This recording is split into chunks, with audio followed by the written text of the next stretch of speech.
She was 18 years old, and she had just been put out of her own home. No explanation, no goodbye. Just a suitcase packed and set on the front step, and a door that would not open for her again. Almost a year later, with all but the last of the money she had, she bid $10 on an abandoned gas station at a forgotten crossroads in the high desert of New Mexico, in a town so small that the population sign read 11. The roof was peeled back to the rafters. 2 rusted pumps stood out front like grave markers. The county clerk said the place should have been bulldozed years ago, because somewhere under the ground there might still be old fuel tanks no one wanted to touch.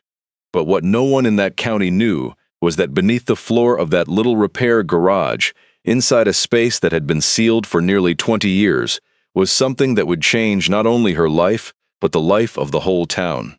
Before we go any further, if stories like this mean something to you, take a second and hit subscribe. And tell us in the comments where you're watching from. We love seeing how far these stories travel. Della Mercer was born in Amarillo, Texas, in a low-frame house with a chain-link fence and a stunted sycamore tree in the front yard. Her mother worked the register at a big grocery store, and for most of Della's childhood, her mother was a tired woman, but still a gentle one. Her father had left when Della was 4, and she remembered almost nothing of him, only a smell of cigarettes and a low laugh carried in from the porch. The thing that kept Della's childhood from collapsing entirely was her grandfather, Hollis Mercer, a retired mechanic who lived 3 blocks away. Hollis had a small garage behind his house, a garage that smelled of old motor oil and rubber and something like warm metal under sun. Every afternoon after school, Della walked over, climbed onto a 3-legged stool, and watched him take an engine apart bolt by bolt, the way a man works a puzzle he already knows the answer to. Hollis did not talk much, but he taught her everything he knew, not with words but by putting a wrench in her hand and letting her feel it for herself. She learned to listen to a running engine and know where it hurt. She learned to torque a bolt to the right tightness and then stop, never overdo it. She learned that everything that breaks breaks for a reason, and that if you are patient enough, you will find it. The year Della turned 12, Hollis handed her a case folding knife with a bone handle, worn smooth from 40 years in his pocket, with the letters H stamped into the side. "You hold on to that," he said. "A good tool finds the hand that needs it." Della did not fully understand him at 12, but she kept that knife from that day on. Hollis died of a heart attack on a March morning when Della was 15. They found him next to a 1978 Chevrolet he had been fixing for a neighbor, for free. The garage closed up. Her grandmother had passed years before, and Della's world, which had only ever been truly warm inside the oil smell of that garage, went cold. Around that same time, her mother began seeing a man named Ray.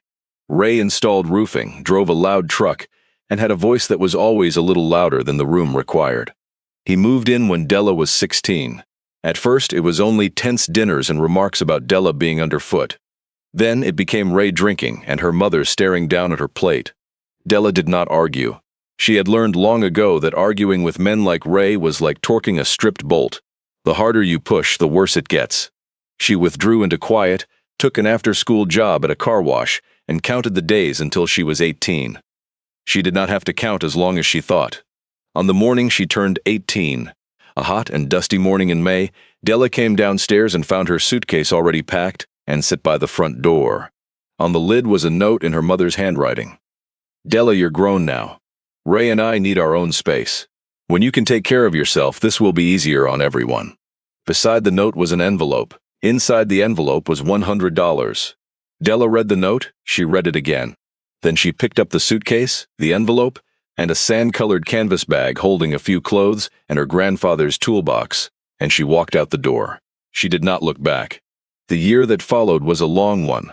Della does not like to tell about it, and in her notebook, she wrote almost nothing of it. She slept in the 1994 Ford Ranger her grandfather had left her, a truck with 211,000 miles on it that still ran clean because she kept it that way. She worked whatever there was. She changed oil at a tire shop. She mopped floors at a late-night diner. She fixed window units for cash.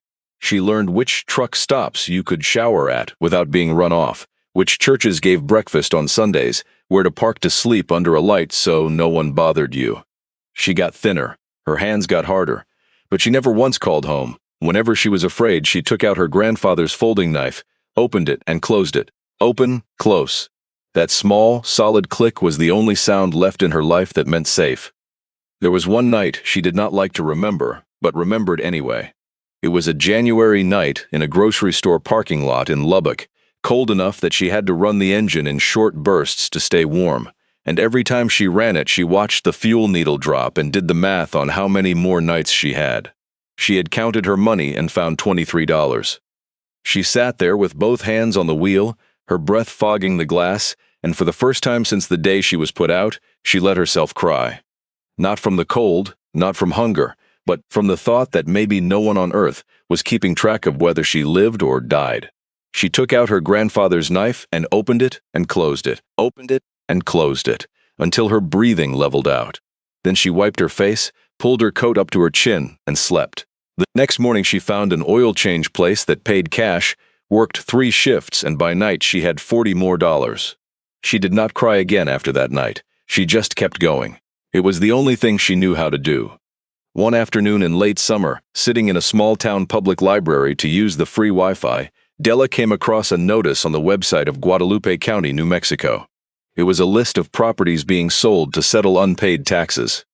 Most were empty lots and a couple of broken-down trailers. But at the bottom of the list was something that stopped her. An old gas station and repair garage at the junction of Highway 104 and a dirt road, near a place called Comanche Wells, half an acre, vacant since 2005. Minimum bid, $10. Below the price was a single line set in italics. Buyer assumes any and all environmental remediation obligations related to underground fuel storage tanks, sold as is, $10. A gas station, a garage. Della looked at that screen for a long time. A garage. She thought about her grandfather, about the smell of oil, about the 3-legged stool. She thought about the line, "A good tool finds the hand that needs it." She did not know whether an abandoned gas station counted as a tool. But for the first time in a year, she felt something pull her toward a direction instead of just letting her drift. She had $187.40 left. She had half a tank of gas. She had her grandfather's knife. She closed the laptop, walked out to the truck, and drove west. Guadalupe County sits in the high desert of New Mexico, where red dirt runs out to the horizon, and juniper bushes cling low and gray to the sides of flat-topped hills. Della drove almost 5 hours, windows down, hot wind coming in off the land, carrying the smell of dust and juniper resin and something dry and clean she had never smelled in Texas. When she turned off the interstate onto Old Highway 104, the road narrowed, the asphalt cracked, and the only things she passed in 30 miles were a hawk on a fence post and the rusted carcass of a pickup lying in a ditch. Comanche Wells appeared in the late afternoon light like something the desert had forgotten mid-sentence. There was a row of adobe buildings half collapsed. There was a small church with a locked door and a peeling sign. There was a post office no bigger than a closet, and a rusted marker that read Population 11. And at the crossroads, where the highway met a dirt road running off toward distant ranches, stood the station. Della shut off the engine and sat a while, just looking. The station was smaller than she'd pictured, but sturdier too. It was a cinder block building with a shed roof and a concrete canopy reaching out over 2 old pumps. The white paint had gone yellow and was flaking off, showing the gray block underneath. The 2 pumps stood there, rusted, their glass faces broken but standing straight. On the front wall, above the door to the repair bay, was a line of hand-painted letters, mostly faded, that she could only half make out from the truck. She got out to read it. Gravel ground under her boots. Wind came through the canopy with a long, low moan. And when she looked up, she read the whole line, though the red paint had bleached to a pale coral. No one gets left on the side of the road. Della stood there in the honey-colored light and read it over and over. She did not understand why an abandoned gas station would carry a line like that, but she felt as though it had been written for her. If you're still with us, take a second and subscribe, because what's hidden under that garage floor is something even the town itself had forgotten. The Guadalupe County office was in the town of Santa Rosa, 40 miles from Comanche Wells. The next morning, Della went in with her printed notice and her $187. The woman behind the property desk was around 60, gray hair pinned up, a silver Navajo necklace at her throat, and a voice slow enough that you understood she was in no hurry to be anywhere. Her name was Pearl Quintana, and she had worked that office for 26 years. Pearl looked at the notice. She looked at Della. She looked at the notice again. Old Truitt Place, she said. It was not a question. Asa Truitt. Asked in 2011, no wife, no kids, just a nephew who couldn't be bothered to come to the funeral. Taxes went unpaid, the state foreclosed, the redemption time ran out 3 years back, and it's been up for auction season after season with nobody bidding. Folks are scared of those fuel tanks underground. Cleaning them out can run $100,000. She paused, studying Della. Where'd you come from, honey? Texas, Amarillo, and how old are you? 19. Pearl set the notice down and looked at her. For a long moment, the look of a woman who had sat behind that desk 26 years and seen every kind of person walk through. 26 years I've worked here, she said slowly, and I never had a 19-year-old drive in from Texas to buy a $10 gas station. The people who ask about these are land speculators or retirees looking for somewhere to dry out. She paused. You sure, honey? I have to ask. It's hard country. Nobody lives within miles. You'd have to run power back out, drill a well, or test the old one. And those tanks are a real burden. I'm sure, Della said. I don't have anywhere else to go. Pearl looked at her a moment more. Then she did something Della would remember for the rest of her life. She opened her own purse, took out a $10 bill, and laid it on the counter beside the paperwork. I'll cover the bid. You keep your money for food. She began filling out the form. The recording and transfer fee came to $43.12, and that part Della paid, counting it out a bill at a time. Welcome to Guadalupe County, Miss Mercer, Pearl said, and slid an old ring of keys across the counter, tied with a slip of paper that read Truitt Station. On the drive back to Comanche Wells, Della counted her money, $144.28, a ring of keys, a knife, and a gas station in the middle of the desert that was now, legally, hers. She could not go inside that first night. It was nearly dark, and she wanted to see everything clearly. She slept in the truck in the dirt lot out front, doors locked, knife open in the cup holder, the line on the wall above her fading into the dark like a promise she did not yet understand had been made. By whom? To whom? The next morning, Della opened the repair bay with one of the old keys. The rolling steel door shrieked up in a long, dusty groan, then stuck halfway, and she had to use both hands to force it the rest of the way. Sunlight poured into the bay, and dust rose into the air in floating bands of light. She stood in the doorway and let her eyes adjust, let her nose adjust to the smell of a place shut up for 20 years. Old motor oil, dust and cement, a faint sour smell of rusted metal, and under all of it, very faint, something that made her chest tighten, a smell exactly like her grandfather's garage in Amarillo. The repair bay was a wide room with a concrete floor, a service pit down the middle, and a long workbench against the back wall. On the bench, a whole row of tools still hung on a rack under dust as thick as felt. There was a vise clamped to the bench, its jaws gone to rust. Tires were stacked in one corner, the rubber cracked and bleached. There was a calendar on the wall from a motor oil company, open to April of 2005, a photo of a desert road at dusk. 20 years ago, someone had turned the page to April and then never turned it again. Behind the bay was a small office. Della went in. There was a wooden desk, a swivel chair, a small old combination floor safe in the corner, locked, and a wall covered with things tacked up. She went close and looked.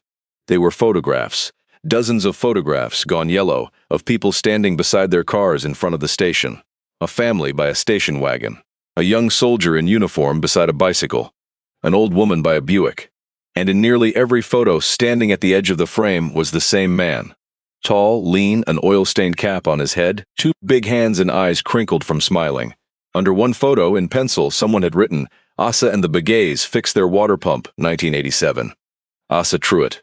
This was the face of the man who had painted "No one gets left on the side of the road" onto his own wall. Della spent her first 3 days just cleaning. She had no money to hire anyone, so she did it all by hand. She swept 20 years of dust off the concrete. She wiped down every tool on the rack and was surprised to find them sound, good steel, from a time when men made tools to last a lifetime.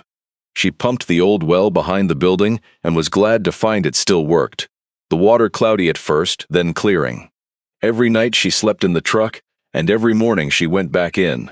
And slowly the place began to look like somewhere a person could live. If this story is reaching you, hit that subscribe button and tell us in the comments. Have you ever found a place that felt like it had been waiting for you? On the 4th day, she decided to open the safe. It sat on the floor in the corner of the office, a combination dial type, but she had no combination. She had meant to call a locksmith, but she had no money for one, so instead she did the thing she was best at. She listened. She knelt in front of the safe, pressed her ear against the face of it, and turned the dial very slowly, listening for the faint clicks of the wheels inside, the same way she had once listened to an engine and known where it hurt. It took the better part of an hour, but at last she found 3 numbers, and the door swung open with a heavy thunk. There was no gold inside the safe. Della had not expected gold, but there were 3 things that left her sitting still on the cold cement floor. The first was a thick ledger, bound in worn leather, so heavy she had to lift it with both hands. The second was a cedar cigar box, the wood still faintly sweet when she picked it up, lighter than she expected. The third was a yellowed paper envelope, thick, sealed with a single line written across the front in the large, sure hand of a man more used to a wrench than a pen. For whoever keeps her running. Della opened the cigar box first. Inside, rolled carefully in waxed paper, was money. Old bills folded and bound with rotted rubber bands.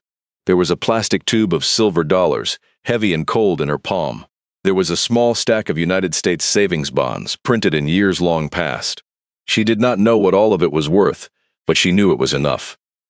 It was the whole savings of a man who had lived alone. But that was not what made her cry. What made her cry was the ledger. She opened the ledger. The first pages were the ordinary books of a gas station. Dates, names, amounts, $2 of gas, $1.50 for a tire, $5 for spark plugs. The handwriting was firm and even, running through year after year, decade after decade, from the late 1950s to the early 2000s. It was the history of a road, written in small numbers, but when Della turned to the back of the ledger, she found something else. A separate section written by hand, under a heading underlined twice. Carried below that heading was a long list, a date, a sum of money. And beside each sum, instead of a mark for paid, was a single word repeated hundreds of times across the years. Forgive. The Sandville transmission, $320. Forgive. They lost a cow that winter. The Lusian boy filled his tank to get him to El Paso to enlist. $18. Forgive. God keep him. Widow Merez, the Buick, brakes, tires, battery, $211. Forgive. She drives it to church. Can't have her walking. The Begay family, water pump out in the dry heat. Forgive. No one gets left on the side of the road. The list went on, page after page. Hundreds of names. Hundreds of times the word forgive. Della sat on the cold cement floor of a gas station in the middle of the desert, and she read 47 years of one man's quiet kindness. A man she had never met, a man who had died before she was grown, a man who had spent his whole life at this crossroads, making sure no one ever had to walk home. She read slowly, line by line, as if reading slowly enough might let her hear the voice of the one who had written it. Some lines were just a name and a number and the word forgive. But some lines Asa had written a few words after, and it was those lines that closed her throat. The Romero boy fixed his car so he could get his mother to the hospital in Albuquerque. Forgive. She didn't make it. I'm still glad he got there in time to say goodbye. There was one line she read over and over, because the number in it startled her. Widow Merez, the Buick, $211. Forgive. 211. The same as the number on the odometer of the truck her grandfather had left her. She knew it was only a coincidence. But sitting there, with one dead man's truck and another dead man's ledger, Della felt as if the small numbers were trying to tell her something. She did not yet have the words to name. Then she opened the envelope. Inside were several things: a metal dog tag, thin and cold, stamped Asa J. Truty, and a string of numbers. A silver St. Christopher medal, the patron saint of travelers, worn smooth on its face from being rubbed too many times. And a letter, handwritten, 3 pages, dated February of 2009, 2 years before Asa died. Della read it in the light coming through the dusty office window. The letter began like this: To whoever is reading this, I don't know who you are. I'm probably dead by the time you find it. I'm writing it because I have no children to tell these things to, and I figure a place has a right to know its own story. My name is Asa Truitt. I was born in 1934, dirt poor, on a ranch not far from here. The winter I was 15, in 1949, my father drove our old truck full of family across this highway in a snowstorm, and it died on us in the middle of the night, in cold that can kill a man. We sat in that freezing cab for hours, and I remember my mother started to pray. Then a pair of headlights came up through the snow. A mechanic stopped. He didn't know us. He lay down under our truck in the snow and fixed the frozen fuel pump with his bare hands. Took the better part of an hour. When he was done, my father tried to press the last few coins in his pocket on the man. The mechanic pushed his hand away. He said something I never forgot. He said, "No one gets left on the side of the road." Then he got in his truck and drove off. I never learned his name. I went to Korea in 1952. I saw things I won't write here. When I came home, I didn't have much left to believe in. But I still remembered the mechanic in the snowstorm. So in 1958, I scraped together what I had, bought this crossroads, and opened the station. I told myself I'd do the thing that man did for me, over and over, until I couldn't do it anymore. I painted that line on the wall so I'd see it every morning. I'll be honest with you. I was never rich. There were years I made almost nothing, after the interstate opened and the cars stopped coming dying, when the town started dying. But I kept booting. Because there were still 11 people in Comanche Wells, and they needed somewhere to buy fuel, fix a water pump, save a car before it died for good. I forgave more debts than I ever collected. You'll see that in the ledger. I don't regret a single one. The money in the cedar box is everything I managed to put away for myself. It isn't much, but it's real. I leave it to you, the one who comes after, along with the station. I ask only one thing, and this is not a legal condition, just the request of a dying man. Keep her running. Keep that line on the wall from fading.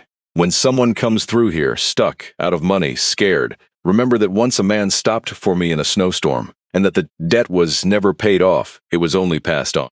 My nephew Lyle won't come. He only cares about things that can be sold. This place isn't to be sold, it's to be kept. A place will know its keeper. Keep the lights on for the one who comes after. Asa Truitt, February 2009. Della read the letter twice. Then she folded it back up very carefully, set it on the desk, and sat for a long while in the dusty office, one hand around her grandfather's folding knife, one hand around the St. Christopher's medal of a man she had never met. Two things from two men, both gone, both of whom had loved her in their own way, even though one had never known she existed. A good tool finds the hand that needs it, Hollis had once said. Della was beginning to understand what he meant. She took the letter, the ledger, and the box of money to a lawyer in Santa Rosa, a woman Pearl Quintana recommended. The lawyer's name was Marion Cobb, around 50, plain-spoken, who handled rural property matters. Cobb went through everything carefully. She explained that because Della held clear legal title through the tax auction, anything inside the property belonged to her. The redemption period had ended 3 years before, and no heir had stepped forward. There was no legal duty to track down Truitt's family. But Della wanted to try anyway.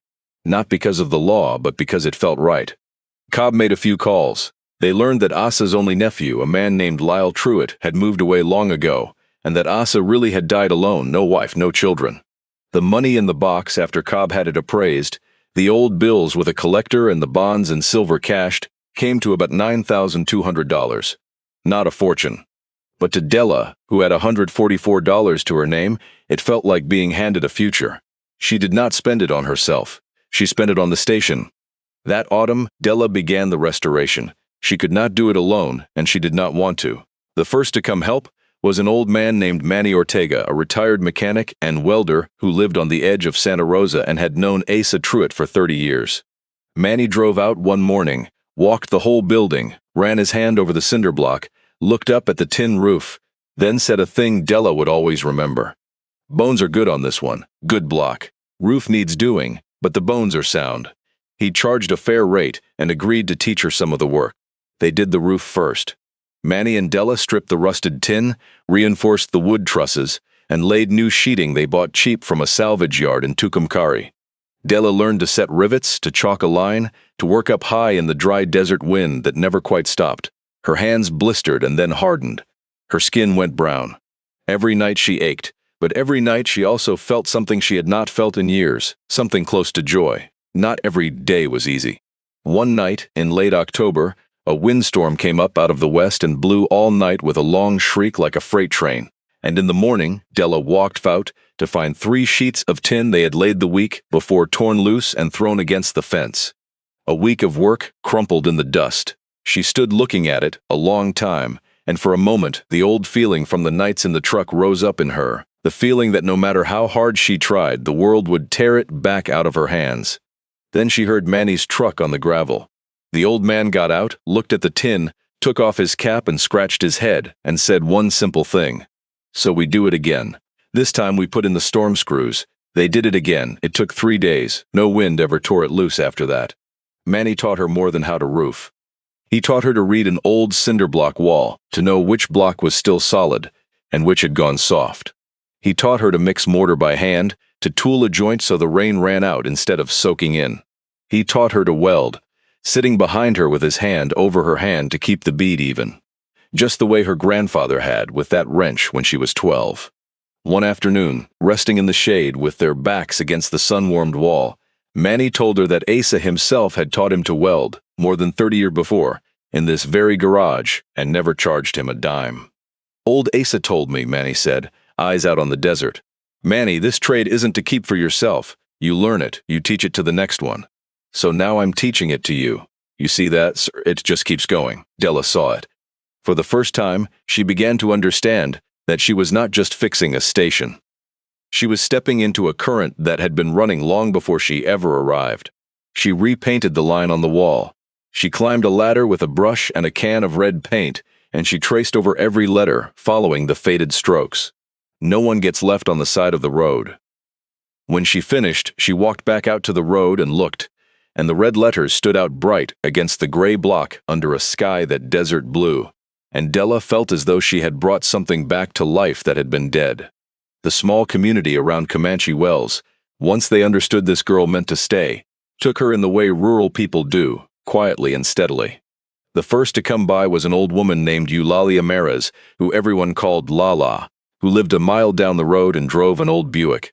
Lala drove that car out one afternoon, parked in front of the station, and sat looking at the freshly painted line a long while before she got out. "This Buick," she said to Della, her voice trembling, "Asa fixed it for me more times than I can count and never took a dollar. After my husband died, he told me, 'Mrs. Mares, long as you can drive yourself to church, I'll keep this car running.' And he kept his word." She looked at Della. "Did you know him?" "I never met him," Della said, "but I think I'm starting to." Lala began coming by every Saturday, bringing cornbread and stories. She told Della about Comanche Wells when it was alive, when the highway was busy, when Asa's station was crowded, when the town had a school and 2 stores. She told her how Asa let people run a tab through the whole drought summer of 1977. She told her how he once drove 30 miles in the night to tow a stranded family to safety, then fixed their car for free the next morning. He loved that station like he never loved anything else, Lala said. They say he had a girl once, that he was going to marry, who died when he was young. He never married after. That station was his family. And now, she looked at Della, "I guess it's yours." Sunday dinner at Wade Hollister's ranch on the far side of the hill was the first time in more than 2 years Della sat down to eat at a table with other people, under a warm roof, with kids fighting over the last piece of cornbread. Wade's wife, Carmen, served her a plate twice the size of everyone else's, and when Della tried to wave it off, she only shook her head and said, "You're rebuilding a whole station. You need to eat." Della looked down at her plate and had to blink a few times so no one would see. She had forgotten what it felt like to be fed by someone not out of pity, but just because they wanted her strong. One Saturday, a middle-aged man drove a truck out and parked in front of the station. He stood looking at the red line a long while before he came in, the same way Lala had. He said his name was Tomas Sandoval. Della went still at the name, Sandoval. She had read it in the ledger. "My father told me," Tomas said, his voice rough, "that the winter he was a boy, our family lost its only cow, and the truck blew a transmission, and Asa fixed it without charging a cent, then pressed $10 into my grandfather's hand to feed the kids. My father carried that his whole life." He looked at Della. "I heard somebody young came out to reopen the place. I drove 30 miles just to see if it was true." Della quietly took down the old carried ledger, turned to the line with the Sandoval name, and showed it to him. Tomas read it, and the big man had to turn his face away. When he left, he set an envelope on the workbench. Inside was $320, the exact sum Asa had forgiven his family all those years ago. "I know he forgave it," Tomas said before he got in his truck. "But that debt's still there in my family. You take it. Use it on the next person." Della took it, and that night she did not put it in her own pocket. She put it in a glass jar on the bench and wrote a slip of paper to tape on the front. "Travelers Fund, Della reopened for repair work one November morning. She could not sell fuel yet. The underground tank still needed dealing with, but she hung a hand-painted sign by the road. Pearce. The first to pull in was a feed hauler with a hot engine. Della fixed him in 40 minutes. When he reached for his wallet, she looked up at the line on the wall, then at the carried ledger on the shelf, and took only the cost of the part. The second was a young mother with 2 kids and a flat tire on her way to Albuquerque. Della patched the tire, checked the other 3, topped off the coolant, and took nothing. She took the new ledger she had just bought, opened to the first page and wrote in her own hand, "Young mother, 2 kids, tire, coolant, forgive. They have a long way to go." She had started Asa's ledger again. She had become the keeper. If you're still riding along with us, hit subscribe, because just when Della thought she had finally found home, a polished black truck was about to turn in at that crossroads, carrying everything Asa had warned her about in his letter. Winter passed. Spring came, and with it news the whole county talked about. The New Mexico Department of Transportation announced a project. They would realign Highway 104, build a new interchange, and a private company had proposed building a truck travel plaza right at that interchange. The new interchange, according to the map printed in the Santa Rosa paper, would sit right at the Comanche Wells crossroads, right on the station's lot. A piece of land no one would have paid more than $10 for a month earlier had suddenly become the most valuable corner in 50 miles. The black truck came one April morning. It was a high-end SUV, spotless, nearly impossible on those roads. 2 men got out. The younger wore a tucked-in shirt and designer sunglasses, and had the restless look of a man always thinking about the next thing. The older wore a suit despite the heat and carried a leather case. He walked around the station like a man pricing every square foot, every tree, every block into money. "You the one who bought this place?" The younger one asked, skipping the greeting. "I am," Della said, setting down a wrench. "What can I do for you?" "I'm Lyle Truitt," the younger said. "Asa Truitt was my father's uncle. This place should have been family." He jerked his chin at the man in the suit. "This is Garrett Vance.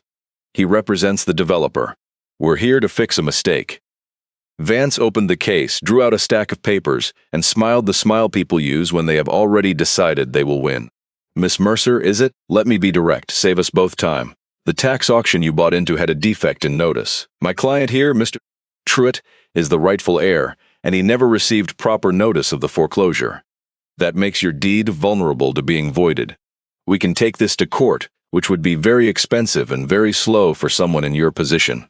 He paused, letting the threat land. "Or you can accept an offer. We'll pay you $5,000 to drop any claim and leave this month. $5,000 for a place you bought for $10. That's a return of 500 to 1. Not many people get an offer like that." Della looked at the 2 men a long moment. She looked at Lyle Truitt, who carried the Truitt name but had never come to his own uncle's funeral. She looked at Vance, who saw this place and saw only square footage. Then she did the thing she had learned from her grandfather and from a dead man named Asa. She did not argue. She did not raise her voice. "I'll think about your offer," she said gently. "But before I decide, you ought to know one thing your uncle, Mr. Truitt, left a letter. I think you should read it." She did not hand them the letter. She only said it existed. She saw something flicker across Lyle Truitt's face, a flash of unease. And Vance's mouth tightened just slightly, because he had been at this long enough to know that the soft words of a person who is not afraid are more dangerous than any shouting. "You've got 2 weeks, Vance said, snapping the case shut. "Then we file." The 2 men got in the truck and drove off, leaving a cloud of yellow dust hanging in the dry air. Della watched the dust settle. Then she went into the office, took the phone off the hook, and called the lawyer, Marion Cobb. If you've come this far with Della, hit subscribe, because what that lawyer found in the county's own records was about to turn the whole thing upside down. Marion Cobb did not sound the least bit worried when Della told her over the phone. "You stay calm," she said. "This isn't the first time I've seen this play. Soon as a piece of land gets valuable, some relative crawls out claiming they never got notice. Sometimes that's true. Mostly it isn't.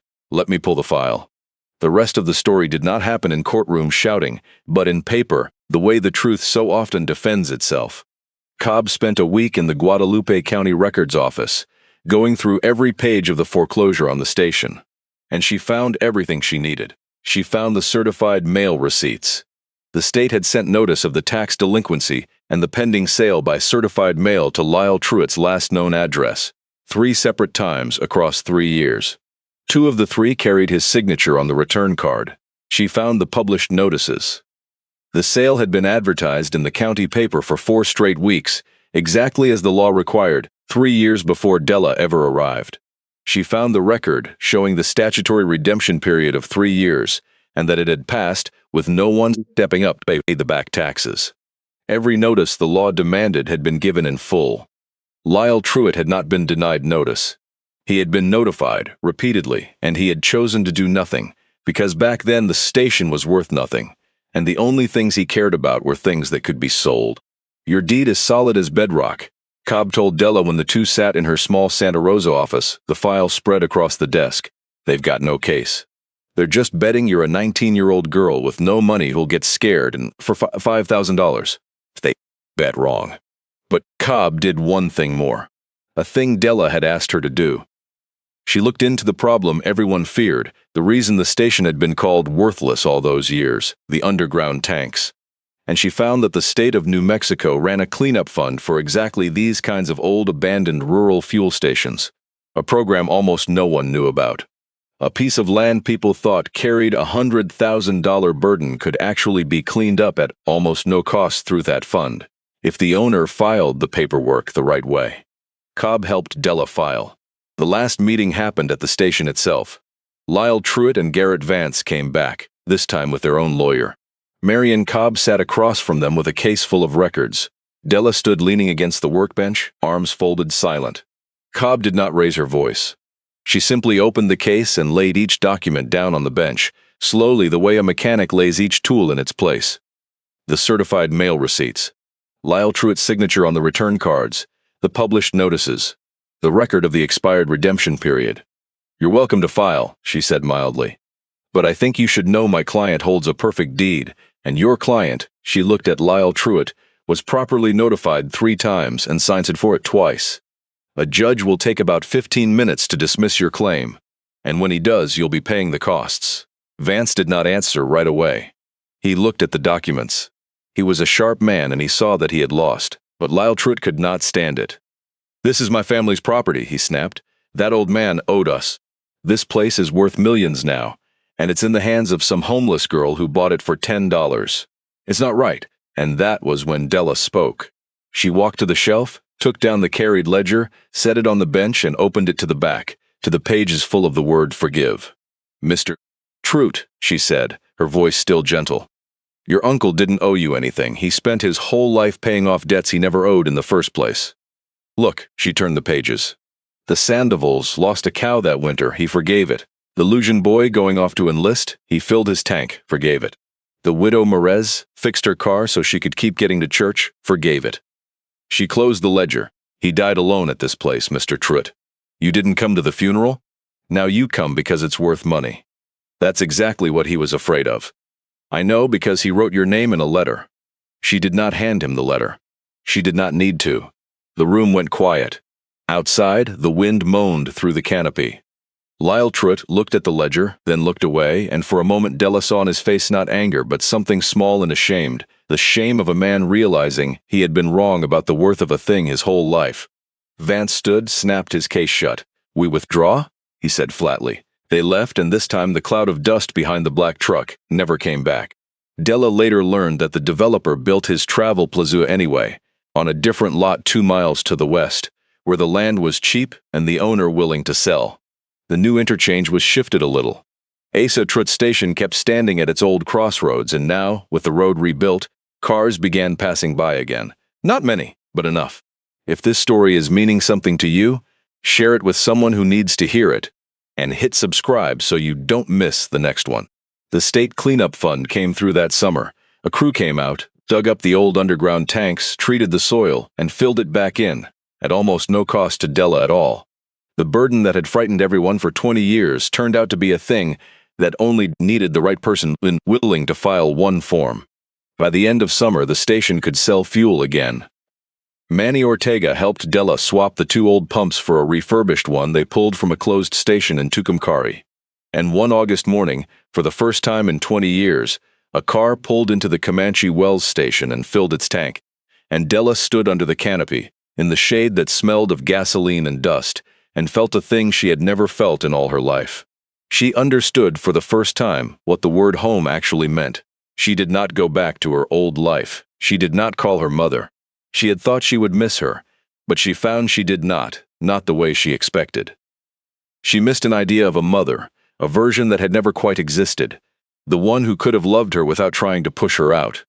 The real person, the one who had packed the suitcase and set it by the door, she did not miss.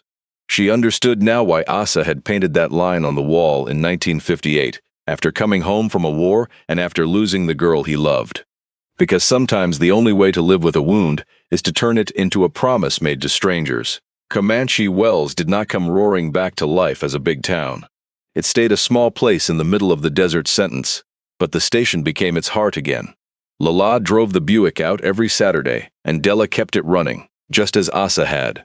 Wade came by with coffee on cold mornings. Pearl Quintana, who had paid that first $10, drove out from Santa Rosa once a month, and once she brought a small box. Inside was a hand-painted metal sign she'd had made. It read Trout Station, Della Mercer, Keeper, Open. Della hung it by the door, right under the St. Christopher medal. She kept writing in the new ledger. She called it the second carried book. She wrote the names of the people she fixed for free, the ones who pulled into that crossroads out of money and scared with a long way still to go. A young soldier on his way home on leave broke, engine overheating. Della fixed it, filled the tank, took nothing and wrote, filled his tank to get him home to Clovis. God keep him. A migrant family with a truck loaded high and a tire blown out in 100-degree heat. Della patched it, gave the kids ice water, checked the whole vehicle and wrote, this family has a long way to go. Forgive. She was passing on a debt she had never owed, a debt Asa had never owed either, a debt that began with a nameless mechanic in a snowstorm in 1949, a debt that has never paid off, only passed on. The glass jar marked Traveler's Fund on the bench never ran empty. People dropped in their loose change, a 5, sometimes a 20. A long-haul trucker, after Della fixed his alternator at midnight and took no money, came back the next week and pushed $50 into the jar, then said, there was a man at this station once who did that for my dad. I don't remember his name, but I remember him. Della said nothing.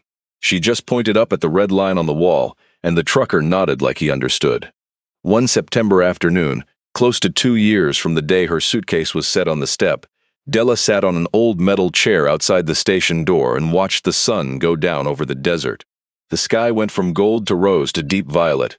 Wind came in off the far hills, carrying dust and juniper and that dry, clean smell she now knew by heart. Behind her, the station glowed warm with light. Her grandfather's knife sat in her pocket. Asa's St. Christopher medal hung by the door, catching the last light. The second carried book lay open on her lap, 20 pages already filled. She thought about Hollis, her grandfather, who had put a knife in her hand and told her a good tool finds the hand that needs it. He had been right, but she had had it backward. She used to think she was the one holding the tool. Now she understood that sometimes she was the tool, and this station was the hand that had found her. This place had stood at its crossroads 20 years, holding the ledger and the letter and the medal, patient, the way a hand holds something precious that is not its own. And when Della had finally driven in, out of money and out of hope, and walked through the door, the station had decided she was the one it had been waiting for. She thought about Asa Truitt, who had never met her, who had died before she was grown, who had left everything he had to whoever keeps her running, whoever comes after. Della had been a stranger to him, just as he wrote, but the station had known her. That is the thing about people who leave something behind for strangers. They are not really strangers to the one they leave it for. They are family in the way that matters most, which is not the way of blood, but the way of recognition. Asa Truitt had recognized something in the future. The chance of a person who would come along and need exactly what he had to give, and he had trusted the station to hold his gifts until that person arrived. The station had done its job, and when Della had finally knelt down and listened to the wheels of that safe, the way you listen to an engine, it had shown her where to look. A place will know its keeper. Asa had written that line in his letter in 2009, and Della had read it a dozen times since, and now she was beginning to understand it. Some debts are not debts of money. They are promises, passed from one hand to the next, from a snowstorm in 1949 to a dusty floor safe to a 19-year-old girl watching the sun go down over the desert, and promises passed on like that never disappear. They only wait. They wait for the next person who can lift them. Della Mercer was 18 years old and put out of her own home. She had $187.40 to her name, and she spent 10 of them on an abandoned gas station in the middle of the New Mexico desert. It was the best $10 she ever spent. If this story moved you, subscribe to the channel and share it with someone who needs to hear it. And tell us in the comments, what has someone you never met left behind for you? We'd love to hear your story. We'll see you in the next one.